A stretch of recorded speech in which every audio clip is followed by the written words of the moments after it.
anggapan teman-teman memang terjadi sesuatu yang luar biasa gitu. Tapi bagi kami sebenarnya ini adalah sebuah strategi kami, Sekar Mendo sama Mbak Aplin. Sebenarnya tetap enjoy saja. Nah, dari Sekar Mendo saja yang sudah senior, sudah lama berdiri, masih banyak juga ya Pak yang halangan dari kematian. Betul. Itu masih tetap ada ya Pak? Ada.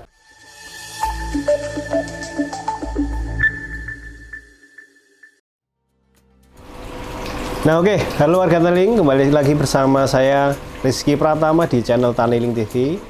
Nah oke, di episode sebelumnya atau di part sebelumnya kita sudah ngobrol dengan Pak Yoko mengenai bersembunyinya Sekar Mendo Farm hingga saat ini, perkembangannya Sekar Mendo itu dan kisahnya seperti apa sudah ada di video sebelum ini.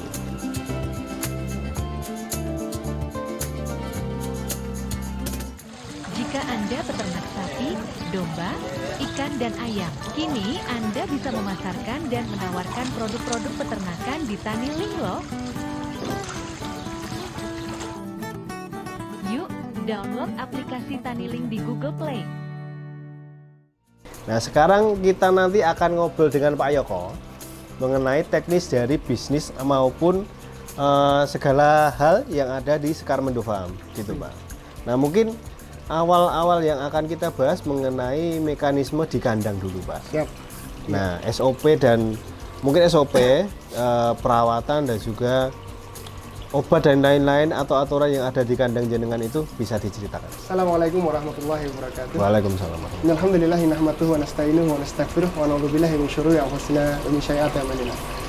Tidak lupa dan senantiasa untuk mengingatkan kita untuk selalu berdoa, bersyukur kepada Allah Subhanahu wa taala yang telah melimpahkan nikmat karunia-Nya sehingga kita masih diberi nafas untuk menjalani kehidupan dalam keadaan sehat walafiat. Amin ya rabbal alamin.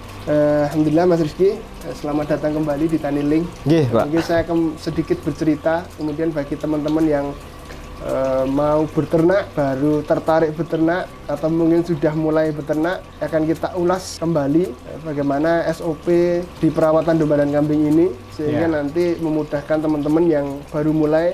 Ini langkah yang awal. Yang pertama tentunya sebelum beternak domba kambing, luruskan niat dulu, berdoa, ikhtiar. Tentunya harus kita persiapkan modal, kandang, yang tidak kalah ini pakan Mas Rizky. Dan ini sudah banyak konten-konten teman-teman yang emang kita harus punya bank pakan seperti itu. Bank pakan ini adalah sebuah metode untuk menimbun pakan atau minimal menyiapkan pakan di mana nanti ketika kita sudah mendatangkan ternaknya, pakannya sudah tersedia.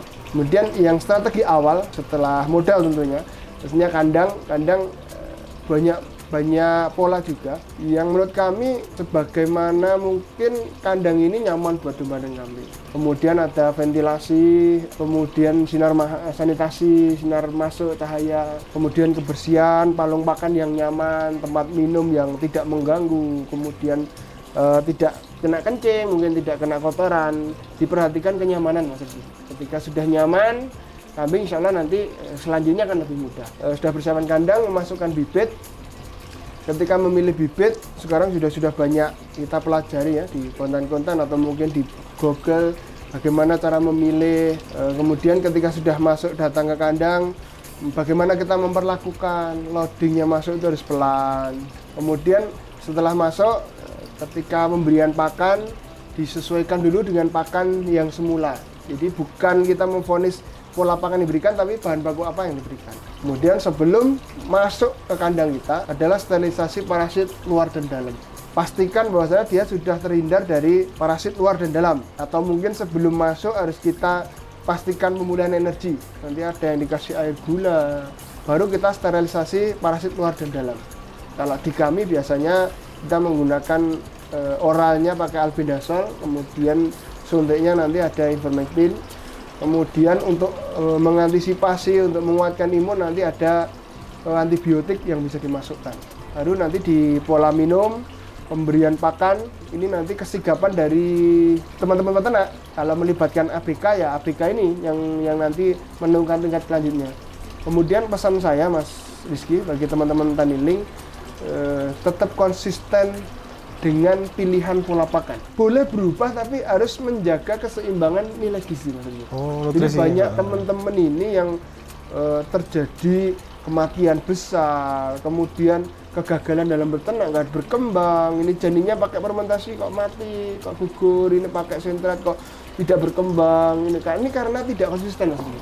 Jadi setelah SOP dari awal tadi sudah dilakukan, kemudian pilihan pola pakan ini harus ditentukan. Selanjutnya di sisi ABK atau di sisi peternak sendiri, kesigapan dalam mengamati keseharian. Jadi jangan salah Mas begini, teman-teman tiba-tiba dombanya mati, ini yang disalahkan mungkin supplier bibit atau mungkin pola pakan yang diberikan seperti tadi kan, bisa juga karena kurang kesigapan. Jadi seorang peternak harus benar-benar bisa menjiwai, merasakan, menyayangi ternaknya sehingga nanti akan ada beberapa tanda-tanda sakit yang ini bisa diketahui hanya dengan menggunakan perasaan.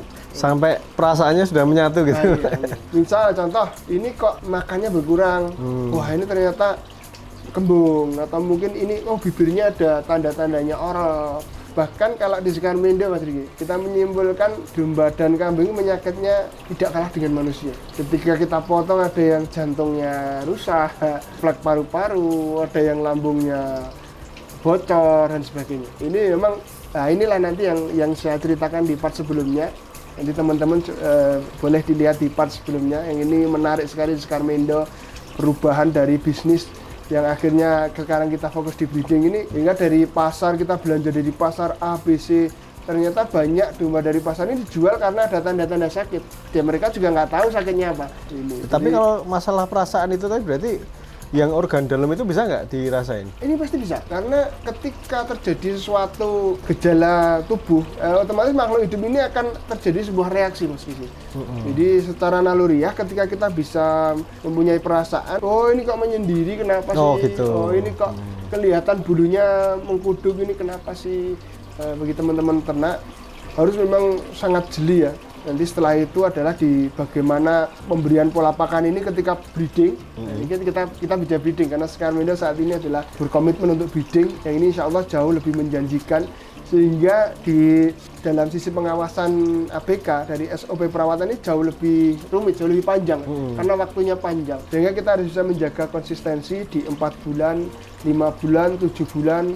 Minimal SOP ini yang dari masuk, kemudian perawatan, kemudian persiapan obat-obatan, persiapan sampai nanti ketika ada cedera kaki, sampai nanti di pasca panen. Handlingnya panen itu juga harus hati-hati. Jadi ketika ngambil, mengeluarkan juga harus hati-hati sampai di hilirnya, di pemasarannya. Tadi sebelum masuk ke kandang Skarmindo ini, itu kan disterilkan ya dari apa? Parasit luar dan dalam. Nah itu setelah disterilkan itu dalam artian dibersihkan, kemudian langsung dicampur dengan kambing yang lain, atau di dalamnya itu ada tempat karantina dulu, Pak? Iya, benar. Jadi ini maaf ini belum saya sampaikan. Sehingga harus dipisahkan dengan domba yang baru Mas. Dipisah dulu. Salah satunya ini ketika kita sterilisasi luar dan dalam ini, paling ada metode oral, kemudian injeksi Mas. Kemudian nanti mungkin ada yang dimandikan. Lebih bagus lagi sebenarnya dicukur Mas. Tapi tetap ketika dicukur ini harus kita sterilisasi oral dan injeksi tetap. Gitu. Sehingga nanti akan secara bulu juga sudah kelihatan bersih, kemudian parasit secara tempat sudah mulai ruang-ruang dicukur kan, ruang-ruangnya sudah kita batasi, apalagi sudah diinjeksi dari dalam sehingga darahnya sudah ada kandungannya yang dia akan mati gitu. Benar, nanti harus dipisahkan dari domba yang baru lagi. Jadi jangan salah, nanti ketika sudah SOP sudah bagus tapi masuk ke kandang yang masih ada domba baru lagi sehingga masih bisa kena lagi. Gitu. Nah kan teman-teman, itu tadi seputar dari SOP, aturan atau perawatan dari kandang Skarmindo Farm ya Pak ya. Nah mungkin kita masuk ke ini dulu Pak, kita bahas pakan dari Skarmindo Farm. Pakan apa yang digunakan di sini, kemudian kebutuhan nutrisi apa yang digunakan buat domba itu apa, atau sama dengan kambing, atau jenisnya domba ini sama atau tidak gitu Pak. Alhamdulillah secara inti dari pakan domba dan kambing sudah banyak ya teman-teman diulas gitu. Yang kita ketahui, karena saya sendiri sebenarnya bukan seorang akademisi Mas. Saya sebuah praktisi, cuma kami belajar dari awal dan merumuskan ketika kami sudah praktek di lapangan. Ketika di situ diutarakan pakan itu harus ada sumber dari karbohidrat, protein, serat, kemudian Yeah. sumber makro, mikro, asam mineral dan sebagainya. Kalau pola kita biasanya membagi menjadi 5 atau 6 jenis ya. Nanti ada yang kompor, kemudian hijauan segar mungkin full, Hijauan segar, oke. kemudian ada fermentasi, kemudian ada silase, kemudian ada konsentrat, kemudian ada complex feed.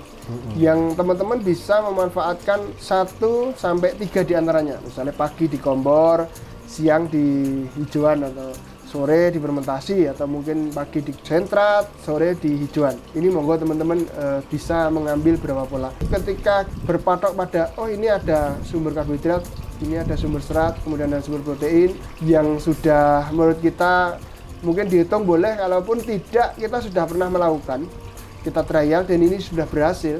Bagi teman-teman pemula jangan khawatir, ya itu aja diduplikasi dengan cara ketika menambah ternaknya berarti kita harus menduplikasi jumlah volume bahan pakan yang kita berikan ketika kita ternaknya masih sedikit.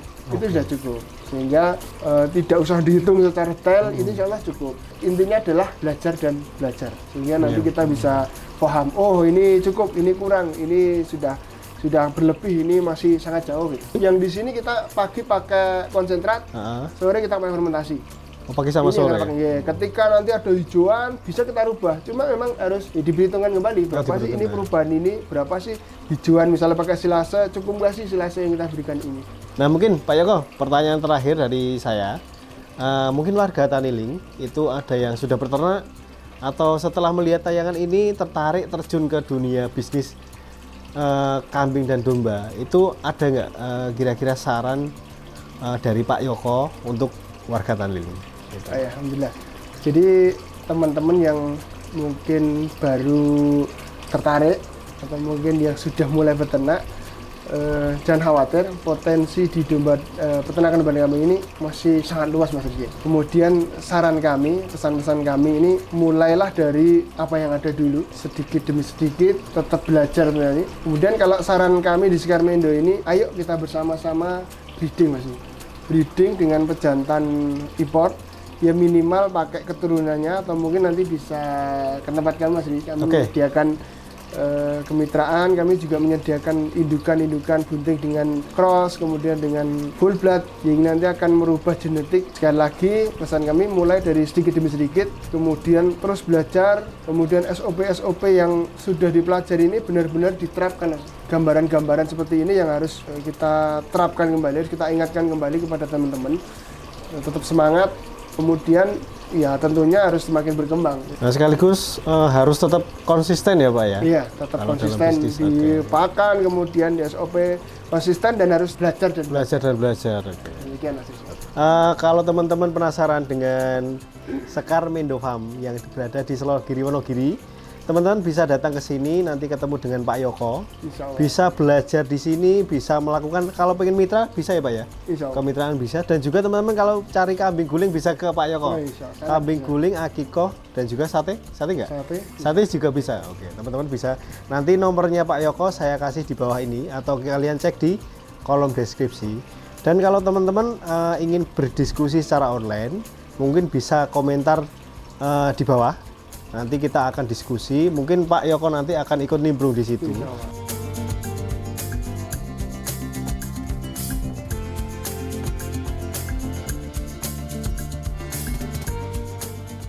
Nah oke, mungkin sekian teman-teman video kali ini, ngobrol seru mengenai peternakan dengan Pak Yoko. Semoga video kali ini bermanfaat dan menginspirasi bagi banyak orang dan teman-teman warga Taniling. Jangan lupa like, comment, dan subscribe. Dan jangan lupa download aplikasi Taniling di Google Play Store. Sekali lagi, terima kasih. Salam Taniling TV. Bisnis Agri tak pernah mati.